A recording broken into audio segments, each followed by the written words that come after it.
exceptions are about the worst thing you could do in terms of cultures being secure.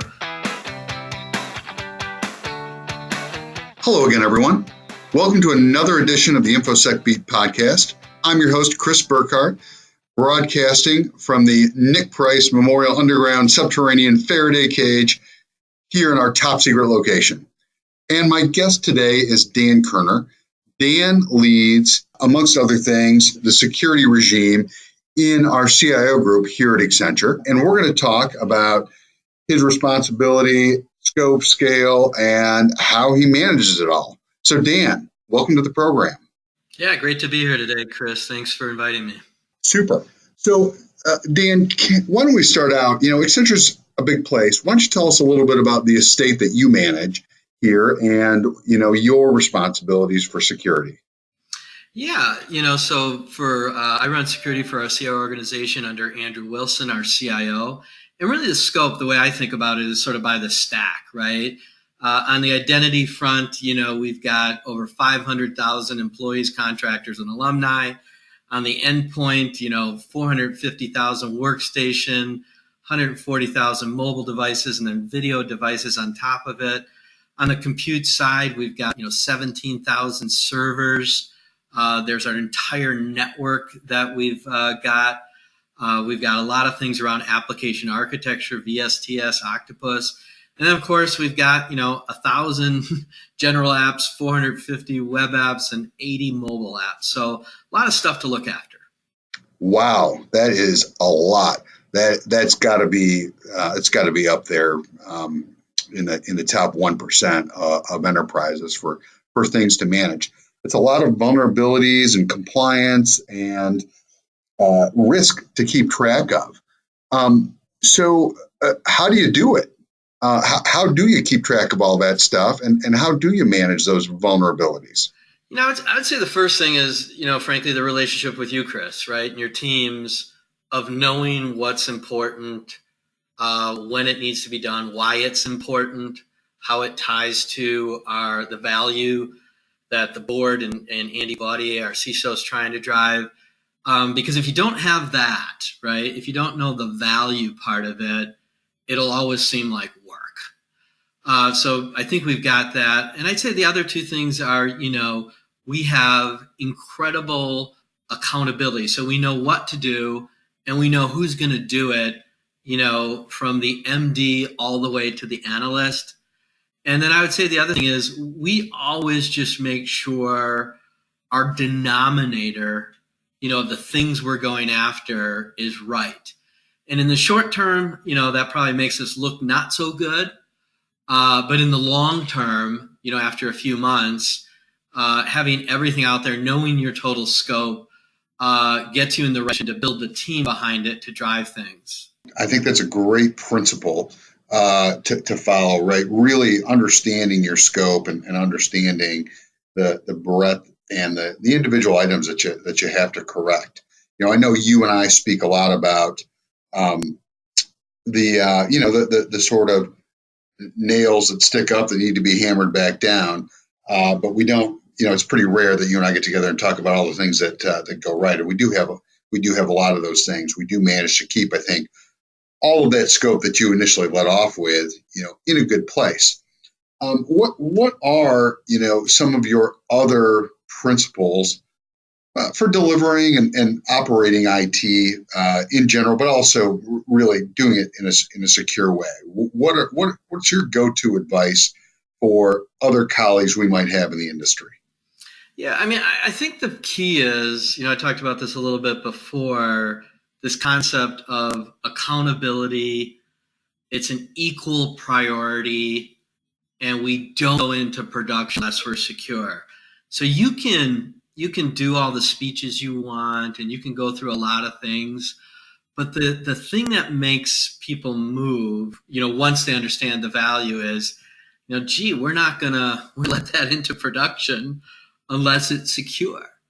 And, we have the support of our CIO. We certainly have the support of you and our CISO, Andy, that we've taken these sort of, measures in terms of accountability this is an equal priority. And I would say it's actually an equal priority plus one, meaning it is the tiebreaker.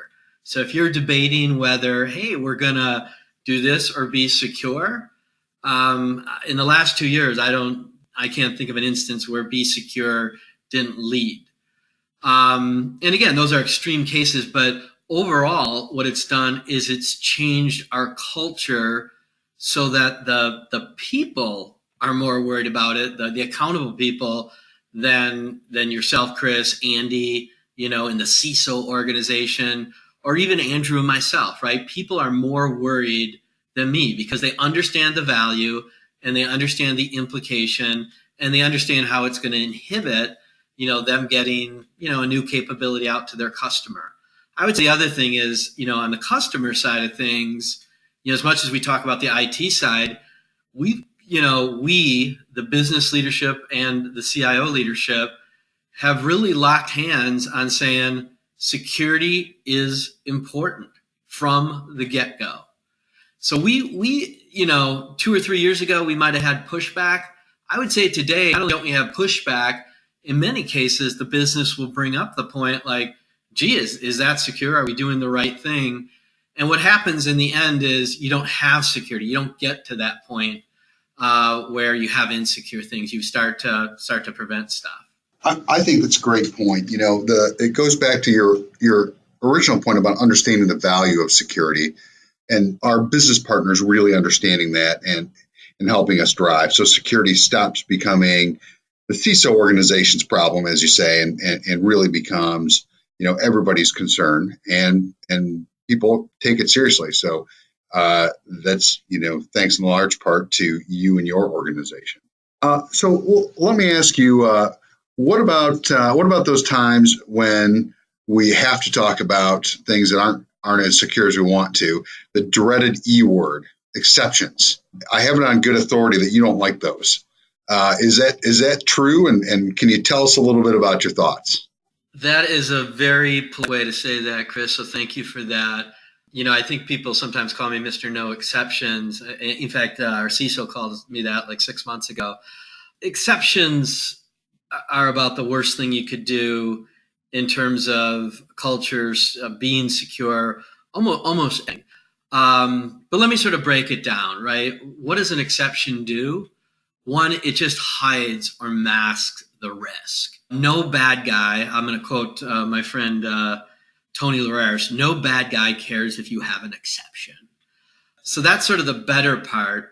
The faster part is getting it out there and getting people to work on it is always faster. Giving them a year to fix something, not really a good thing. So we'll sometimes say you might get an extension of a month, but we will never allow an exception where you can't have it for like a year or something. And then I would say the last thing that probably gets hidden is having an exception is extraordinarily expensive, extraordinarily, in terms of, the risk. We just sort of talked about that. But then the management of it, being on old software, defending it, and once you give one exception, then there's more exceptions that come down. So, at the beginning, Kris, you asked me sort of our scale, right? And it's pretty big, right? By any measure.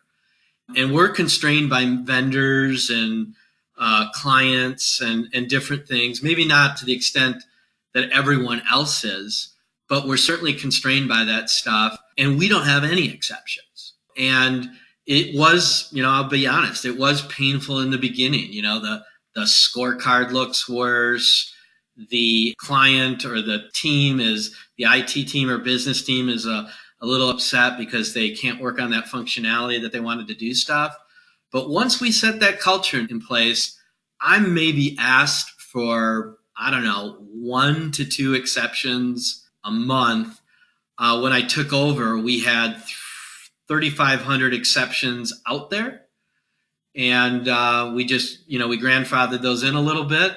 And then, boom, we put the no exception policy in place. And we got better and better at not just saying no exception, but, here are the alternatives. Yeah, I think that's a great story, right? And to kind of bring it back a little bit, we read about breaches in the news all the time. In some ways, it makes our job easier because we don't have to convince anybody that security is important. But I don't remember ever reading about a company standing up and saying, yes, we were breached, but we had an exception. Right. I don't think that's ever happened. So, no. Well, Dan, it's been a great chat so far. Do you have any last words of wisdom out there for our listeners who want to clean up and keep their own space secure? Yeah, a couple points on that, Kris. Whether you're an executive listening to this or an IT exec or a business exec, probably my number one thing would be own it. Don't wait for the security guys to tell you what to do. The thing I say, and this is a compliment, is your security guys are the least common denominator. They're just the basic level of security. The things that they're telling you to do are like, man, we better get it done. But, go above that. Own it as you go through it. We talked a little bit about understanding the value. The opposite way I'd say that is, if you've been lucky to this point and haven't been breached, congratulations. But the thing I remind myself through all the things that go out there in the news feeds, as you said, is it's just a matter of time it's going to happen to us. In fact, I was on a call today with our CIO. It's not an if, it's a when, and how far does it go, right? And by putting these mitigations in place, it won't go very far. So that's sort of the second thing. The third thing I'd say, and again, these are a little bit more emotional, is just because you didn't do it before or just because you were breached, it's not too late. Get the stuff in place, get to somebody get to that person that's passionate about leading this, and make sure they build a culture of secure is valuable. It's part of the new digital. It's not extra cost. It's not extra work. It's IT today. I think those are great parting words. And Dan, I'd like to thank you for the chat today, for the fantastic advice for our listeners, and for helping to keep Accenture secure. Yeah, thanks, Kris. It's been a pleasure to work with you and be with you. It's just, I really enjoy the culture of security we have teamed together to develop within Accenture. Well, thank you as well. Well, everyone, it's been another edition of the InfoSec Beat podcast. Thanks again for tuning in. And until next time, goodbye.